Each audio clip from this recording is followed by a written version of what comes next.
ચાલો ફ્રેન્ડ્સ, ધોરણ 12 વિજ્ઞાન પ્રવાહનું 7મું ચેપ્ટર એસી પ્રવાહ એટલે કે અલ્ટરનેટિંગ કરંટ.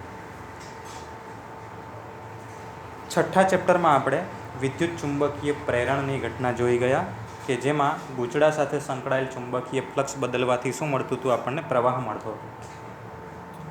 અને આ પ્રવાહ જનરેટ આપણે કોના દ્વારા કરેલો? એસી જનરેટર, જે આપણે અંતમાં ટોપિક જોયેલો હતો ચેપ્ટરના એન્ડિંગમાં.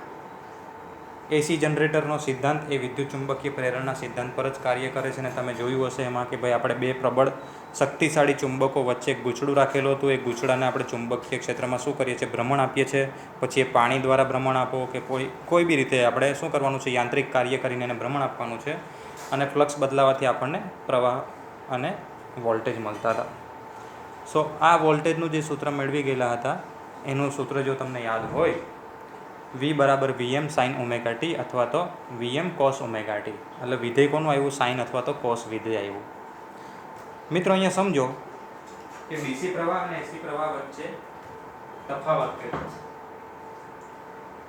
તો આપણે ત્રીજું ચેપ્ટર વિદ્યુત પ્રવાહ જ્યારે ભણતા હતા ત્યારે આપણે વિદ્યુત કોષ અથવા તો બેટરી વિશે વાત કરી હતી. ઈએમએફ નું પ્રાપ્તિ સ્થાન.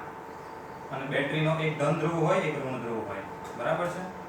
તો એમાં આપણે જોઈ ગયેલા હતા શું કે પ્રવાહની દિશા હંમેશા ધન ધ્રુવથી સ્ટાર્ટ થઈ અને ઋણ ધ્રુવ પર જાય. એ રીતે આપણે આ લૂપ બને એ રીતે આપણે લેતા હતા. એટલે હંમેશા ધન ધ્રુવથી પ્રવાહ નીકળે અને ઋણ ધ્રુવ મારફતે અંદર જાય. આ દિશા હતી. બેટરીને હવે તમે ધન જે દિશામાં જોડેલો છે એની જગ્યાએ બેટરીના છેડા ઉલટાવી નાખો તો પ્રવાહ હવે આ દિશામાં વહે છે.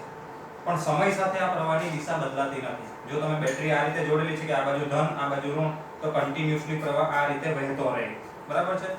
આ પ્રવાહને ડીસી પ્રવાહ કહેવાય, એટલે કે ડાયરેક્ટ કરંટ, કે જેમાં એની દિશા બદલાતી નથી. જ્યારે અહીંયા છે અલ્ટરનેટિંગ એટલે કે ઉલટ સુલટ પ્રવાહ.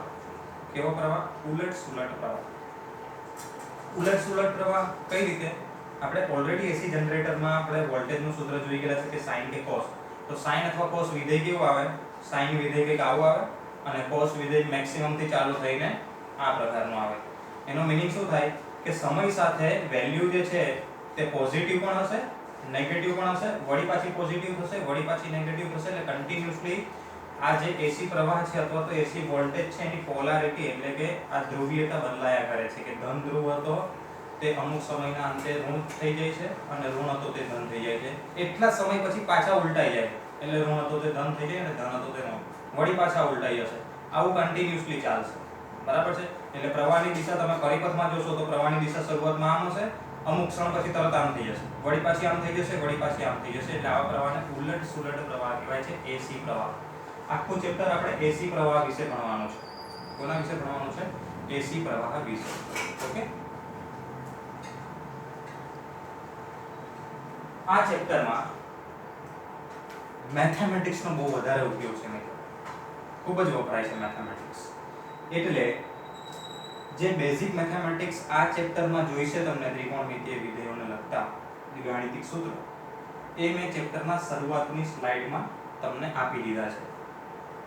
મેથેમેટિક્સ વાળા જે સ્ટુડન્ટ હશે ને એ લોકોને ખબર છે આ આઇડેન્ટિટી ઇક્વેશન sin² θ + cos² θ = 1 થાય. હવે આમાંથી એ લોકો cos² ને પણ સૂત્રનો કરતા બનાવી શકો તમે, અથવા તો sin² ને પણ સૂત્રનો કરતા બનાવી શકો. એ તમારી જરૂરિયાત અનુસાર કરવાનું. અને બીજું એક આઇડેન્ટિટી ઇક્વેશન છે cos2 θ નું. cos2 θ = થાય છે cos² θ - sin² θ. બરાબર છે? સો હવે તમે અહીંયાથી cos² θ ને જે સૂત્રનો કરતા બનાવ્યો છે અહીંયા મૂકી દો એની કિંમત. તો શું થાય? 1 - sin² θ આવી ગયું. માઈનસ sin² θ તો છે જ. એટલે બે વાર આવ્યું. એટલે 1 - 2 sin² θ. આમાંથી sin² θ ને સૂત્રનો કરતા બનાવવું હોય તો શું કરવું પડે? તો આ ટર્મને આ બાજુ લઈ જાઓ અને આ બાજુ લાવો એટલે આ પ્લસ થઈ જાય, આ માઈનસ આવી ગઈ અને બે છેદમાં લઈ જાઓ એટલે sin² θ નું સૂત્ર મળી ગયું તમને. એવી જ રીતે જો અહીંયાથી તમે કોને સૂત્રનો કરતા બનાવ્યો તે cos² ની જગ્યાએ sin² ને એની કિંમત મૂકી હતી તો તમને કોનું સૂત્ર મળતે? cos². મેથેમેટિક્સ વાળા તો 12મા ધોરણમાં આવું ડેઈલી કરશે એવું સમજો ને તમે, કારણ કે ગણિતમાં આવવાનું છે. પણ બાયોલોજી વાળા સ્ટુડન્ટ જે છે એને આખી સ્લાઇડ યાદ રાખવાની કે મેથડ યાદ રાખવાની કોઈ જરૂર નથી. તમે કાં તો આ બે સૂત્ર યાદ રાખો અને પછી આ ફોર્મ્યુલા મેળવો. એના કરતાં આ બે ડાયરેક્ટલી યાદ રાખી લેવું તો શું ખોટું છે? જો તમારે આ બે યાદ રાખવાના જ હોય ને પછી આટલી પદ્ધતિ કરવી પડે, આટલા પદ કરો ત્યારે તમને આ મળે, એના કરતાં ડાયરેક્ટલી આ બે યાદ રાખી લો કે ભાઈ sin સ્ક્વેર થીટાની જગ્યાએ આપણે શું મૂકશું 1 - cos 2 થીટા ડિવાઇડેડ બાય 2 મૂકશું, અને cos સ્ક્વેર થીટાની જગ્યાએ શું મૂકશું તો 1 + cos 2 થીટા ડિવાઇડેડ બાય 2 મૂકશું. એટલે આ બે સમીકરણો બાયોલોજી વાળા સ્ટુડન્ટ કોઈ જગ્યાએ નોટ કરી લે. એક પેજ જ રાખવા, ચેપ્ટર ચાલુ થાય ને એટલે પેજ જ એક રાખી લેવું, કોરું પેજ છોડી દઉં ત્યાં બધા ખાલી સૂત્ર કે જે આ ચેપ્ટરમાં વપરાશે એવા સૂત્ર ખાલી તમારે ધ્યાનમાં રાખવાના છે. ઓકે, બહુ વધારે નથી, અમુક છે. ગુજરાત બોર્ડમાં ઓછા હતા પણ એનસીઈઆરટીમાં મેથેમેટિક્સ સ્ટેપ વધારે યુઝ કર્યા છે એટલે આમાં વધારે જરૂર પડશે તમને. તો આ બે સૂત્ર નોટ ડાઉન કરી લો કે sin સ્ક્વેર થીટાનું આ થશે, cos સ્ક્વેર થીટાનું આ થશે. આ સ્લાઇડમાંથી માત્ર આટલું નોટ કરો. ઓકે,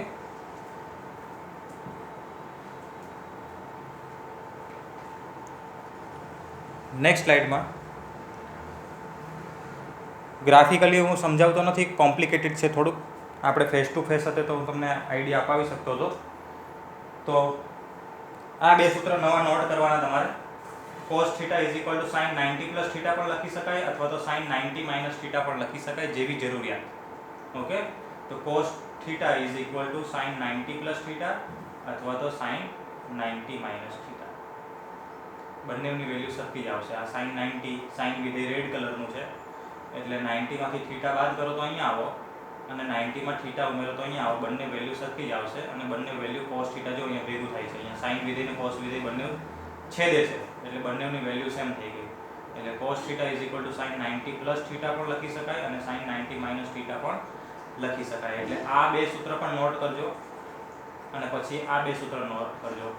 આ તો આપણે શેમાંથી શેમાં ફેરવ્યું તો ભાઈ sin cos ને sin માં ફેરવવું હોય તો હવે તમારે sin ને cos માં ફેરવવું હોય તો cos 90 - θ કરશો તો પ્લસ sin θ આવશે, પણ જો cos 90 + θ કરશો તો માઇનસ sin આવશે. હવે cos વિધેય એટલે ગ્રીન કલરનું અને cos 90 અહીંયા છે.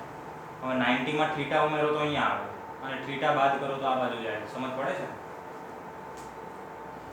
અહીંયા 90 ડિગ્રી છે, 90 માં θ ઉમેરો તો આગળ આવો ને એટલે આગળ આવશો તો અહીંયા આવશો અને θ બાદ કરો તો પાછળ જાવ એટલે અહીંયા આવશો.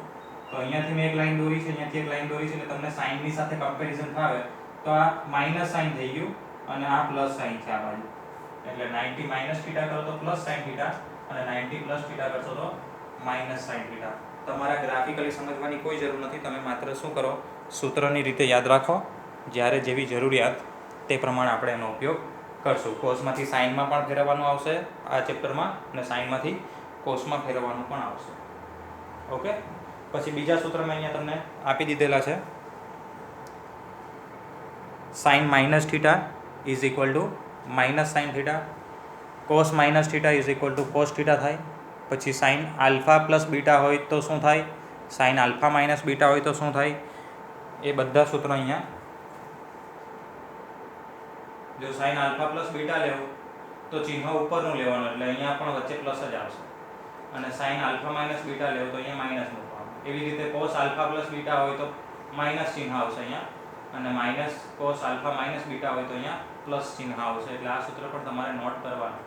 પીડીએફ તમને મળશે તો એમાંથી પણ તમે ઉતારી શકો અહીંયાથી જો વ્યવસ્થિત ના વંચાતું હોય તો. પણ આટલા સૂત્ર આવડશે તો જ આ ચેપ્ટરમાં થિયરી કે દાખલાઓ સાબિત કરવા આપણને સહેલા પડશે. એટલે તમારે કેટલા સૂત્રો યાદ રાખવાના છે તો આ બે, પછી આ cos θ માંથી sin θ અને sin θ માંથી cos θ અને પછી આ ચાર સૂત્ર યાદ રાખવાના છે. ઓકે, સો હવે માત્ર મેં સૂત્ર કહી દીધા કે કયા કયા તમને આ ચેપ્ટરમાં જરૂરી બનશે એ તમે પહેલા પેજ પર નોટ કરી લીધા હશે. હવે આપણે ચેપ્ટરની પહેલી થિયરી તરફ જઈએ. AC voltage applied to a resistor એટલે કે જ્યારે કોઈ અવરોધને એસી વોલ્ટેજ આપવામાં આવે તો શું થાય. બરાબર છે? સો અહીંયા એક અવરોધ લીધેલો છે, એને આપણે ડીસી એટલે કે સાદી બેટરી આપણે જે અત્યાર સુધી ભણી ગયા તે બેટરી સાથે નથી જોડેલા, પણ આપણે કેવા વોલ્ટેજ લેવાના છે એસી વોલ્ટેજ. અને એસી વોલ્ટેજનું સાઇન અથવા કોસ પ્રકારનું વિધેય દોરવાનું આવે એટલે આપણે એસી વોલ્ટેજનું ચિહ્ન આવું લીધેલું છે, સિમ્બોલ છે આ એસી વોલ્ટેજનું. પહેલી બેટરી હોય તો કઈ રીતે જોડો, તમે એક ધન ધ્રુવ લઈ લો, એક ઋણ ધ્રુવ લઈ લો, કામ પતી ગયું. બરાબર છે? પણ એસી બેટરી હોય તો એને આ રીતે તમારે સંજ્ઞા વાપરવાની છે કે એક સર્કલ દોરવાનું ને એની અંદર સાઇન અથવા કોસનું વિધેય દોરી દેવાનું. બરાબર છે? આવા આકારનું. સો આ થઈ ગયો આપણો એસી વોલ્ટેજ અને આ થઈ ગયો આપણો અવરોધ. હવે આપણે દરેક થિયરી હમણાં શરૂઆત ચાલુ કરી છે તો આપણે એસી વોલ્ટેજનું સૂત્ર Vm sin ઓમેગા t લઈશું, બરાબર છે. મેં તમને ત્યારે કીધેલું હતું કયા ચેપ્ટરમાં, છઠ્ઠા ચેપ્ટરમાં એસી વોલ્ટ આપણે એસી જનરેટરની થિયરી જ્યારે ચલાવતો હતો ત્યારે કીધેલું હતું કે એસી જનરેટર દ્વારા મળતા વોલ્ટેજ તમે કાં તો સાઇન વિધેય લઈ શકો કાં તો કોસ વિધેય લઈ શકો. એટલે મેં અહીંયા કયું વિધેય લીધેલું છે? સાઇન વિધેય લીધેલું છે, Vm sin ઓમેગા t. તમે પાછું એ લેક્ચર આપણો રિવાઇઝ કરી લો તો તમને મળી જશે. હવે અહીંયા કિર્ચોફનો નિયમ લગાડો તમે. તો બે જ પરિપથમાં બે જ ઘટક છે, એક બેટરી છે અને એક અવરોધ છે. તો તમે કહી શકો, શું કહી શકો કે બેટરી દ્વારા જે પણ વોલ્ટેજ મળે છે તે સીધે સીધા કોને મળે છે? અવરોધને મળે છે. એટલે તમે લખી શકો કે બેટરીના વોલ્ટેજ અવરોધના વોલ્ટેજ. એટલે Vm sin omega t IR. અને આમાંથી I ને સૂત્રનો કરતા બનાવો તો Vm sin omega t R થશે. જ્યાં Vm એટલે મહત્તમ વોલ્ટેજના છેદમાં પ્રવાહ, મહત્તમ વોલ્ટેજના છેદમાં અવરોધ. એટલે V/R એટલે કોના જેવું સમીકરણ થયું? તમારા ઓહમના નિયમ જેવું. એટલે આ એક પ્રકારનો પ્રવાહ જ છે, પણ મહત્તમ વોલ્ટેજ છે ત્યારે પ્રવાહ છે એટલે આપણે એને મહત્તમ પ્રવાહ કહીશું. તો I નું સમીકરણ આવ્યું Im sin ઓમેગા t. જેવી રીતે વોલ્ટેજનું સમીકરણ શું લીધેલું છે આપણે? Vm sin omega t. તો પ્રવાહનું સૂત્ર પણ આપણને શું મળ્યું? Im sin omega t. તમને સમજ પડશે અહીંયા કે મેં કોના બરાબર Im મૂકેલું છે? તો Vm ના છેદમાં R બરાબર મેં શું મૂકેલું છે? Im મૂકેલું છે. Im એટલે કે મહત્તમ પ્રવાહ, અહીંયા Vm એટલે મેક્સિમમ વોલ્ટેજ. સો આ આપણા વોલ્ટેજ એટલે કે વિદ્યુત સ્થિતિમાન જે આપણે આપેલું છે તેનું સમીકરણ, અને આ આપણા પ્રવાહનું સૂત્ર આવ્યું. તમારે દરેક થિયરીમાં શું કરવાનું છે? હમણાં જો આપણે અવરોધ લીધો, હવે નેક્સ્ટ ટાઈમ ધારો કે ઇન્ડક્ટર લઈએ, પછી કેપેસિટર લઈએ, તો દરેક વસ્તુ આ જ વસ્તુ કરવાની છે. આ સૂત્ર લેવાનું, કિર્ચોફનો નિયમ લગાડવાનો અને કોનું સૂત્ર મેળવવાનું? પ્રવાહનું સૂત્ર મેળવવાનું. ઈઝી છે, બરાબર છે. તો અહીંયા આપણે પ્રવાહનું સૂત્ર મેળવ્યું. તમે જોઈ શકો છો અહીંયા કે આપણે વોલ્ટેજના સૂત્રમાં sin ઓમેગા t છે, તો આના સૂત્રમાં પણ sin ઓમેગા t જ આવ્યા. હવે તમને નેક્સ્ટ ટાઈમ જ્યારે લેક્ચર લઈશ ને ત્યારે ખ્યાલ આવશે કે આપણે સૂત્ર કઈ રીતે વાપરશું. હમણાં તો તકલીફ જ નથી પડી અવરોધમાં. તો આવો sin નું છે, આવો sin નું છે, એટલે કઈ ફેરવવાની ઝંઝટમાં પડવાનું નથી. આની કળા ઓમેગા t છે તો આની કળા ઓમેગા t છે, એટલે આમાં t બરાબર 0 હશે ત્યારે આ પણ 0 હશે. એટલે વોલ્ટેજ 0 હશે ત્યારે પ્રવાહ 0 હશે. વોલ્ટેજ મહત્તમ થશે ત્યારે પ્રવાહ પણ મહત્તમ થશે. આ પાછું 0 થશે ત્યારે આ પણ પાછું 0 થશે. કારણ કે આમાં બંનેમાં sin નું વિધેય સરખું જ છે, બરાબર છે. એટલે જોવા જઈએ તો આને એવી રીતે બોલાય કે સમાન કળામાં છે. વોલ્ટેજ અને પ્રવાહ બંને સમાન કળામાં છે. એટલે બંને સાથે 0 થશે, પાછા સાથે મહત્તમ થશે, વળી પાછા સાથે 0 થશે, પાછા મહત્તમ થશે, વળી પાછા સાથે 0 થશે. એટલે એક સાથે એનું મૂલ્ય બદલાશે. એવું નહીં કે આગળ પાછળ હશે કે પહેલા પ્રવાહ મહત્તમ થઈ ગયો અને વોલ્ટેજ પાછળ રહી ગયો, એવું નથી, બરાબર છે. બંનેની વેલ્યુ એક સાથે એક સરખી જ હશે, એટલે કે સાથે ચાલે છે, એટલે કે સમાન કળામાં કહેવાય. એટલે જ્યારે અવરોધને આપણે શું જોડીએ, એસી વોલ્ટેજ આપીએ, તો પ્રવાહ અને વોલ્ટેજ બંને સાથે હોય છે, એટલે કે સમાન કળામાં હોય છે. સો એના તમે આલેખ જોશો તો જો અહીંયા સમજ પડી જશે તમને. જો આ વોલ્ટેજનો આલેખ અને આ જે મોટો આલેખ છે તે પ્રવાહનો આલેખ છે, બરાબર છે. અહીંયા અવરોધનું મૂલ્ય ખૂબ ઓછું હશે, 1 કરતાં પણ નાનું હશે, એટલે પ્રવાહ વધારે આવ્યો વોલ્ટેજની કમ્પેરમાં. અવરોધ વધારે હોય તો વોલ્ટેજ વધારે હોય ને પ્રવાહ ઓછો હોય. પેલો ઓહમનો નિયમ આવે ને ભાઈ V IR, તો R પર આધાર રાખે છે. R નું મૂલ્ય નાનું તો એ પ્રમાણે પ્રવાહ વધારે, R નું મૂલ્ય મોટું તો એ પ્રમાણે પ્રવાહ ઓછો. એટલે તમે આમાંથી કોઈ પણ આલેખને તમે I નો કહી શકો ને કોઈ પણ આલેખને વોલ્ટેજનો કહી શકો. પણ તમે અહીંયા શું જોઈ શકો, નોટ શું કરવાનું છે અહીંયા, તો બંને સાથે 0 હતા, પછી સાથે મેક્સિમમ થયા, પછી સાથે પાછા 0 થયા, પાછા સાથે મેક્સિમમ થયા. તમે એમ નહીં જોતા કે ભાઈ આ અહીંયાથી પસાર થાય છે ને અહીંયાથી પસાર થાય છે, એવું નથી જોવાનું. સમય જોવાનો છે, સમય. તો પહેલા શરૂઆતના સમયમાં બંને 0 છે, પછી આ સમયગાળે જો આ પણ મહત્તમ છે ને આ પણ મહત્તમ છે, એટલે બંને મહત્તમ છે. આ કોઈ સમયગાળે બંને 0 થઈ ગયા. હવે બંને નેગેટિવ સાઈડ એટલે કે દિશા બદલાઈ ગઈ ને પાછા મહત્તમ થયા, વળી પાછા 0 થયા, વળી પાછા મહત્તમ, દિશા બદલાઈ ગઈ. એટલે એક સાથે ચાલે છે, બરાબર છે. આગળ પાછળ નથી, સમાન કળામાં છે. ઓકે, સમાન કળામાં છે એટલે તમે જો એનો આ રીતે સદિશ સ્વરૂપે દર્શાવો કે ભાઈ વોલ્ટેજનો સદિશ દોરો અને પ્રવાહનો સદિશ. ખરેખર આપણે એને સદિશ સાથે કંઈ લાગતું વળગતું નથી, અદિશ રાશિ છે. પણ તે છતાં પણ આપણે જો એને સદિશ સ્વરૂપે દર્શાવીએ, કારણ કે sin નું વિધેય છે ને, તો sin નું વિધેય કઈ રીતે આધાર રાખે છે? ઓમેગા t પર આધાર રાખે છે ને, કે ભાઈ સમય બદલશો તે પ્રમાણે તમારા વિધેયની વેલ્યુ બદલાશે. તો જો તમને દોલનો કે તરંગો વાળું ચેપ્ટર યાદ હોય તો તમને ખબર હશે કે આપણે એક વર્તુળાકાર ગતિ લઈએ, નિયમિત વર્તુળાકાર ગતિ, એ કોને રજૂ કરે છે? તરંગને જ રજૂ કરે છે. તો અહીંયા આપણે વોલ્ટેજનો એક સદિશ દોર્યો છે ને, અહીંયા એક પ્રવાહનો સદિશ દોર્યો છે, અને આ જે એની કળા છે તે ઓમેગા t લીધેલી છે. હવે જેમ જેમ તમે t બદલશો તેમ તેમ એની કળા બદલાશે, અને કળા બદલાશે તેમ તેમ આ સદિશનો ખૂણો વધતો જશે. બરાબર છે? એટલે આમ દોરેલું છે. પણ બંનેમાં એક જ સરખો કળા છે. પેલામાં પણ sin ઓમેગા t હતી, પ્રવાહમાં પણ sin ઓમેગા t હતી, એટલે બંને એક જ લાઈન પર છે. જો આગળ પાછળ હોય તો વોલ્ટેજ અહીંયા આવે તો પ્રવાહ અહીંયા હોય એવું પણ બનશે. આગળ થિયરી જોશું ત્યારે તમને આઈડિયા આવશે. આનો ઉપયોગ ક્યાં કરશું તે હું તમને જ્યારે થિયરી આવશે ત્યારે આપણે ચલાવશું. હમણાં આની જરૂર નથી, એટલે તમે હમણાં આની પર ચિંતા ના કરશો તો પણ ચાલશે. માત્ર તમને આ આલેખ ખબર હોવી જોઈએ કે પ્રવાહ અને વોલ્ટેજ એકબીજાની સાથે બતાવતા તમને આવડવું જોઈએ. sin નું વિધેય છે એટલે બંને 0 થી ચાલુ થાય, cos નું વિધેય એટલે તો 1 થી ચાલુ થાય. બરાબર છે? આપણે sin નું લીધેલું છે એટલે 0 થી સ્ટાર્ટ થાય છે.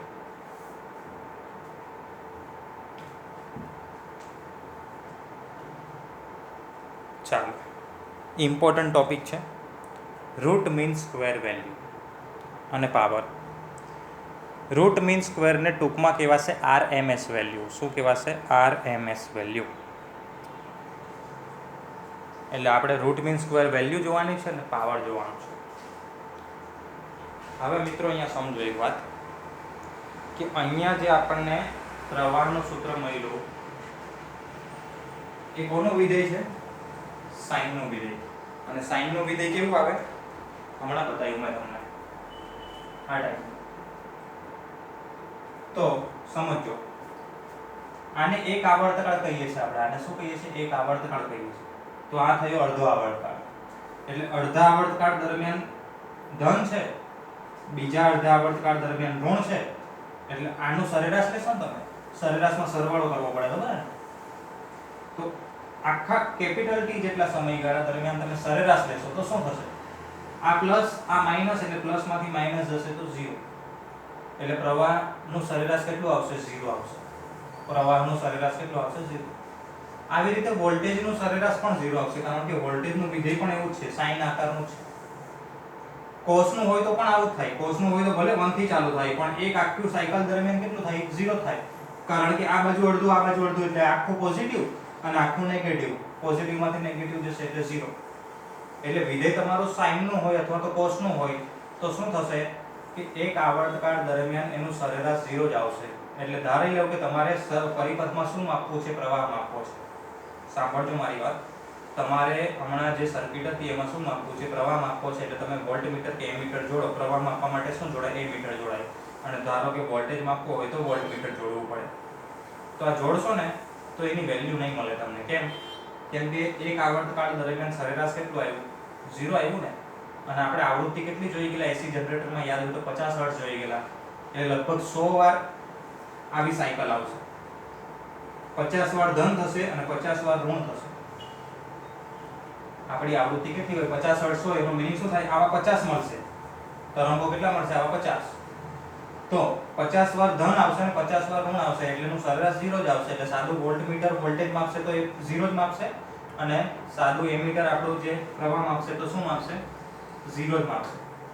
કારણ કે sin વિધેય કે cos વિધેયનું સરેરાશ 0 જ થાય એક આવર્તકાળ દરમિયાન. માટે સાદા વોલ્ટમીટર કે એમીટર દ્વારા આપણે એસી વોલ્ટેજ કે એસી પ્રવાહ માપી શકતા નથી. આ વસ્તુ જે સમજાવી મિત્રો એ ફરી પાછી સાંભળી લેજો, કારણ કે બહુ મહત્વનો મુદ્દો હતો આ. સાદા વોલ્ટમીટર કે સાદા એમીટર દ્વારા કેમ આપણે એસી પ્રવાહ માપી શકતા નથી? કારણ કે એસી પ્રવાહ કે એસી વોલ્ટેજનું જે વિધેય હોય છે તે sin અથવા cos પ્રકારનું હોય છે, અને sin અથવા cos પ્રકારના વિધેયનું સરેરાશ હંમેશા 0 આપે. બરાબર છે? તો કરવું શું? એના માટે વૈજ્ઞાનિકોએ રૂટ મીન સ્ક્વેર વેલ્યુ માપે છે. શું માપે છે? Root mean square value. હવે જેવું બોલાય છે એવું જ લખવાનું છે. રૂટ એટલે વર્ગમૂળ મિત્રો. રૂટ એટલે વર્ગમૂળ. અંડર રૂટ કાઢવાનું નથી કહેતા આપણે. તો રૂટ એટલે વર્ગમૂળ, મીન એટલે સરેરાશ, અને સ્ક્વેર એટલે વર્ગ. તો જે ક્રમમાં હું બોલું છું એ જ ક્રમમાં લખવાનું છે. પહેલા વર્ગમૂળ છે તો પહેલા વર્ગમૂળ પાડવાનું, પછી મીન એટલે સરેરાશ, તો પછી સરેરાશ નું ચિહ્ન પાડવાનું અને છેલ્લે સ્ક્વેર આવે છે તો છેલ્લે આપણે સ્ક્વેર લખવાનું. એટલે કોઈ પણ વિધેયનું RMS વેલ્યુ એટલે શું થાય? તો RMS વેલ્યુ એટલે વર્ગમૂળ પછી સરેરાશ અને પછી વર્ગ. પણ તમે ડાયરેક્ટ તો વર્ગમૂળ કાઢી નથી શકવાના ને, એની પહેલા સરેરાશ લેવું પડે. અને સરેરાશ બી ડાયરેક્ટ નહીં મળે, તમારે v ના વર્ગનું સરેરાશ લેવું પડશે. એટલે પહેલા v નો વર્ગ કરવો પડશે. એટલે જે ક્રમમાં શોધવાનું છે એનો ક્રમ પાછો ઉલટો છે. એટલે તમારે શું કરવું પડશે? ઉલટા ક્રમમાં જવું પડશે. પહેલા તમારા વિધેયનો વર્ગ કરવો પડશે, પછી એનું સરેરાશ લેવો અને છેલ્લે વર્ગમૂળ કાઢો. ચિહ્નમાં લખતી વખતે પહેલા વર્ગમૂળ આવે, પછી સરેરાશ આવે અને પછી વર્ગ આવે. પણ તમારે પદ્ધતિસર લખવાનું હોય એટલે કે મૂલ્ય શોધવાનું હોય તો પહેલા શું કરવું પડે? વર્ગ કરવો પડે, પછી એનું સરેરાશ લેવું પડે અને છેલ્લે એનું વર્ગમૂળ કાઢવું પડે. તો ચાલો હવે એ જ રીતે આપણે આગળ વધીએ. જોઈ લો, મારી પાસે વોલ્ટેજનું સમીકરણ Vm sin omega t છે અને પ્રવાહનું સૂત્ર છે Im sin omega t. સૌપ્રથમ મારે વર્ગ કરવો પડશે. એટલે શું કર્યું? વર્ગ કર્યો. I2 = Im2 sin2 omega t. Okay, શું કીધેલું? આજે શરૂઆત કરી ત્યારે જ કે અમુક તમારે સ્ટેપ યાદ રાખવાના છે, સૂત્રો યાદ રાખવાના છે. જ્યાં sin2 omega t આવે, sin2 omega t ની જગ્યાએ શું મૂકવાનું છે? 1 - cos2 omega t/2 મૂકવાનું છે. ઓકે, સો sin2 omega t ની જગ્યાએ આનું, કારણ કે આ વિધેય પણ હજુ sin નું જ છે. બરાબર છે? આપણે સેપરેટ કરીને એ પ્રોબ્લેમને દૂર કરવાનો છે. એટલે sin2 omega t ની જગ્યાએ 1 - cos2 omega t/2 મૂકો. હવે તમે એમ કહેશો sin ને કાઢીને cos લાવ્યા તો એવું ને એવું જ ને, આનો પણ સરેરાશ લેશું તો 0 જ આવશે. બટ થોડો સબર રાખો. હવે sin2 ની જગ્યાએ આપણે આ મૂકી દીધું છે. હવે શું કરી શકાય? આને અંદર ગુણીને સેપરેટ આપી શકાય. સેપરેટ તો સમજ પડે ને? ચાલો, એટલે 1/2 ની સાથે Im2, તો 1/2 ની સાથે Im2 અને પછી cos2 omega 2 ના છેદમાં 2 ની સાથે Im2, તો એ cos2 omega t/2 into Im2. બે પદ ખાલી અહીંયાથી છૂટા પાડ્યા છે. એટલું સામાન્ય જ્ઞાન તો તમને પણ આવડે, આટલું તો ખબર હોય. ચાલો, આ બે સ્ટેપ છૂટા પાડ્યા, એમાં શું થશે? એનું સરેરાશ લઈએ. શું લઈએ? સરેરાશ. પહેલા વર્ગ કરી નાખ્યો. પાછો બતાવું છું તમને આગળની સ્લાઇડ. પહેલું કામ શું કર્યું? ધારો કે આની RMS વેલ્યુ શોધવાની છે એટલે એનો વર્ગ કર્યો. વર્ગ કર્યાનો sin2 નું વિધેયની જગ્યાએ આપણે પેલું સૂત્ર વાપર્યું અને પછી અલગ અલગ બે ટર્મ આવી. હવે આનું મારે સરેરાશ લેવાનો. વર્ગ તો થઈ ગયો, હવે મારે શું લેવાનું છે? સરેરાશ. હવે મિત્રો હું સરેરાશ લઈશ તો શું થશે? જો પાછું અહીંયા કોનું વિધેય છે? cos નું વિધેય છે. એટલે એનું સરેરાશ કેટલું થશે? 0. એટલે આ પદ 0 થઈ ગયું. સરેરાશ લઈશ તો કયું પદ 0 થઈ ગયું? આ પદ 0 થઈ ગયું, પણ આ બચી ગયું. ઓકે, સો આ પદ બચ્યું એટલે આનું સરેરાશ એટલે શું આવશે? તો I/2 સોરી 1/2 Im2. કારણ કે આ તો બધું અચળ છે. I મેક્સિમમ એટલે મહત્તમ પ્રવાહ બધું અચળ છે. ઓકે, એટલે એનું સરેરાશ એટલું ને એટલું જ રહે. એટલે આ આખા વિધેયનું સરેરાશ તમે લેશો એટલે ખાલી આ એક જ પદ આવશે. એટલે મેં લખ્યું છે નેક્સ્ટ સ્લાઇડમાં કે ભાઈ I ના વર્ગનું સરેરાશ એટલે Im2/2. ચાલો, સરેરાશ પણ લઈ લીધું એટલે છેલ્લું કામ શું છે? તમારું વર્ગમૂળ લેવાનું. અને તમે વર્ગ કરીને સરેરાશ લઈને પછી વર્ગમૂળ કાઢ્યું એટલે આ વેલ્યુને આપણે ટૂંકમાં શું કહીએ છીએ? RMS value. એટલે મેં લખ્યું IRMS = વર્ગમૂળમાં સરેરાશ. તો આનું વર્ગમૂળ કાઢો એટલે Im2 નું વર્ગમૂળ Im, 2 નું વર્ગમૂળ √2. એટલે RMS વેલ્યુ = Im /√2, જ્યારે VRMS એટલે Vm /√2. હવે જેવી રીતે આપણે IRMS શોધ્યું છે એવી રીતે VRMS ના સ્ટેપ કરવાની કોઈ જરૂર નથી. આપણે એક જ પદ્ધતિ છે. પેલું વિધેય sin નું હતું, આ વિધેય sin નું હતું. એટલે આ જ રીતે એનો જવાબ આવશે.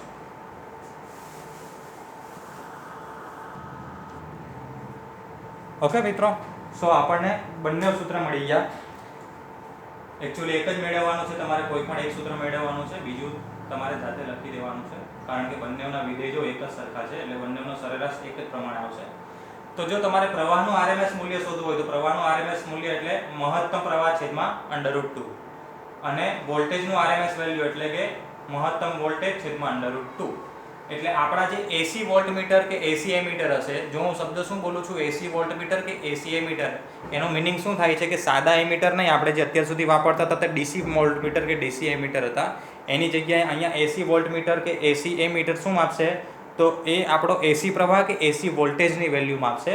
અને એકચ્યુઅલી એ મીટરો એવી રીતે ડિઝાઇન કરેલા હોય છે કે જેથી તે હંમેશા કઈ વેલ્યુ માપે, તો આરએમએસ વેલ્યુ માપે. કઈ વેલ્યુ માપે?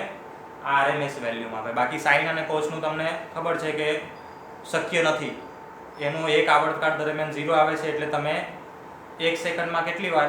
તો 1 સેકન્ડમાં 50 વાર મહત્તમ ને 50 વાર લઘુત્તમ થશે. તો એ દરમિયાન પણ તમને આશરે જવાબ કેટલો આપશે? 0 જ આપશે. એટલે આપણે શક્ય જ નથી કે એનો સરેરાશ મેળવી શકીએ. એટલે આપણે એ મીટર કે વોલ્ટમીટર એવી રીતે આપણે ડિઝાઇન કરેલા છે કે જેથી તે કઈ વેલ્યુ માપે છે? આરએમએસ વેલ્યુ માપે છે. એટલે હું તમને ગ્રાફિકલી બતાવું તો ધારો કે આ આઈ મેક્સિમમ છે, બરાબર છે, જો લખેલું છે મહત્તમ પ્રવાહ, તો એના ભાગ્યા વર્ગમૂળમાં 2 કરી દેવું એટલે ઓલમોસ્ટ આ વેલ્યુ માપશે સરેરાશ. એટલે કઈ વેલ્યુ માપશે? આ. કારણ કે પ્રવાહ તો વધઘટ થાય છે ને, એટલે આશરે એનું સરેરાશ કેટલું આવશે? તો એ આપણે શોધ્યું છે તેટલા આ સૂત્ર મુજબ Im/√2 જેટલું આવવું જોઈએ. એટલે આપણા વોલ્ટમીટર કે એ મીટરો એ માપશે, આ વેલ્યુ માપશે. બરોબર છે. અને હવે પાવર, તો પાવરનું સૂત્ર આપણને યાદ જ છે ભાઈ કે અવરોધ હોય તો પાવરનું સૂત્ર આવે I²R. પણ અહીંયા આપણે પ્રવાહને કયો પ્રવાહ લઈ લેવાનો છે? આરએમએસ પ્રવાહ લઈ લેવાનો છે. એટલે પાવરનું સૂત્ર થશે I²RMS × R. એટલે આ પ્રવાહની જગ્યાએ તમારે કઈ વેલ્યુ વાપરવાની છે? આરએમએસ વેલ્યુ વાપરવાની છે. ઓકે. સો આજ માટે આટલું ઇનફ છે. તમે માત્ર શું જોયું છે આજે મિત્રો? કશું નથી જોયું. આ બધા મેથેમેટિક્સ તો તમારે યાદ રાખવાના છે, નોટબુકના એક પેજ પર નોટ કરી લેવાના છે. પછી આપણે કોને? તો અવરોધને એસી વોલ્ટેજ લાગુ પાડીને કિર્ચોફનો નિયમ લગાડ્યો છે અને કોનું સૂત્ર મેળવ્યું છે? આઈનું. અને પ્રોબ્લેમ અહીંયા શું થયો? પહેલા તો એ જોવાનું છે કે વોલ્ટેજ જેવું છે એવું જ પ્રવાહનું સૂત્ર, બંનેમાં સાઇનનું વિધેય અને સમાન જ આવ્યું છે. ઓમેગા ટી છે તો અહીંયા પણ ઓમેગા ટી, એટલે એક સમાન કડામાં છે. બરાબર. પછી આપણે આજે જોયો છે main topic root mean square value. આ એક થિયરી પૂછાઈ શકે છે કે ભાઈ એસી પ્રવાહનું આરએમએસ મૂલ્યનું સૂત્ર મેળવો. તો એસી પ્રવાહનું પૂછે તો માત્ર એસી પ્રવાહને લઈને તમારે શું કરવાનું? પહેલા વર્ગ કરવાનો, પછી સાઇન સ્ક્વેર હોય તો એ મુજબ મૂકવાનું, કોસ સ્ક્વેરનું વિધેય હોય તો એ મુજબ અહીંયા 1 પ્લસ આવશે. અહીંયા તમે વિધેય સાઇનનું લેશો કે કોસનું લેશો, અહીંયા ખાલી પ્લસ માઇનસમાં ફરક આવશે ને પ્લસ માઇનસમાં ફરક આવશે, પણ આ ટર્મ તો 0 થઈ જાય છે. એટલે આ પદ બદલાવાનું નથી. એટલે તમારો છેલ્લો જવાબ જે આવશે તે Im/√2 અથવા તો Vm/√2 જ આવશે. ઓકે. આ સૂત્ર ખાસ મહત્વનું છે ભાઈ, આરએમએસ વેલ્યુ અને મેક્સિમમ વેલ્યુ વચ્ચેનો સંબંધ. જો તમને આરએમએસ ખબર હોય તો Im શોધી શકો અને Im ખબર હોય તો આરએમએસ વેલ્યુ શોધી શકાય. એટલે બંને અલ્ટરનેટિવ છે એકબીજાના, શોધી શકો. અને અવરોધમાં એસી પ્રવાહ જ્યારે વહેતો હોય ત્યારે પાવરનું સૂત્ર એવું વાપરવાનું છે. ઓકે. સો આજના લેક્ચર પૂરતું આટલું ઇનફ છે. હવે આવતીકાલે એટલે કે નેક્સ્ટ લેક્ચરમાં આપણે ઇન્ડક્ટર અથવા તો કેપેસિટરને આપણે જોઈશું. જેવી રીતે આજે કોને જોયો છે? અવરોધને. એવી રીતે નેક્સ્ટ લેક્ચરમાં આપણે ઇન્ડક્ટર જોઈ શકીએ અથવા તો કેપેસિટર, કોઈ પણ એક લઈ લેશું. એ પતે પછી આપણે જે બાકી રહ્યો તે લઈ લેશું અને 3 એ 3માં ડિફરન્સ શું આવે છે તે આપણે ચેક કરશું.